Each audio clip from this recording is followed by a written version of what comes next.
32 ampere का DP MCB, DP RCCB, DP isolator और single pole 6 ampere का MCB को एक साथ डीबी में किस तरह से कनेक्शन करना चाहिए आज हम इस वीडियो के अंदर करके दिखाएंगे।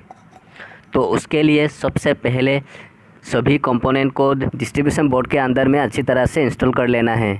उसके बाद आइसोलेटर का ऊपर का 2 टर्मिनल में फेज और न्यूट्रल केबल कनेक्ट करके 32 एम्पियर डीपी एमसीबी का नीचे वाला 2 टर्मिनल के साथ कनेक्ट कर देना है।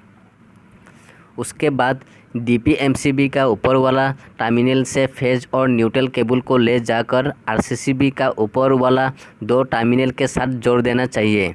नेक्स्ट सभी 6 एम्पियर सिंगल पोल एमसीबी का नीचे वाला टर्मिनल को केबल के मदद से कॉमन कर देना है। उसके बाद आरसीसीबी का नीचे वाला फेज टर्मिनल के साथ एक केबल कनेक्ट करके सिंगल पोल एमसीबी का नीचे वाला कॉमन टर्मिनल के साथ जोड़ देना चाहिए। नेक्स्ट फिर से आरसीसीबी का नीचे वाला सेकेंड टर्मिनल के साथ एक केबल कनेक्ट करके डायरेक्टली डिस्ट्रीब्यूशन बोर्ड का न्यूट्रल लिंक के साथ कनेक्ट कर देना चाहिए।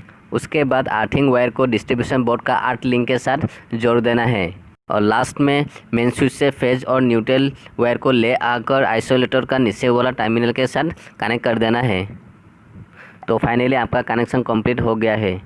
उसके बाद 6 ampere single pole MCB neutral link और अर्थ लिंक से फेज न्यूट्रल और अर्थिंग वायर को ले जाकर रूम का स्विच बोर्ड के में कनेक्ट कर देना है। स्विच बोर्ड के साथ किस तरह से कनेक्शन करना चाहिए ऊपर का चित्र में दिखाया गया है। दोस्तों, अगर मेरा वीडियो आपको अच्छा लगा है तो please like share and subscribe कर देना। Thank you.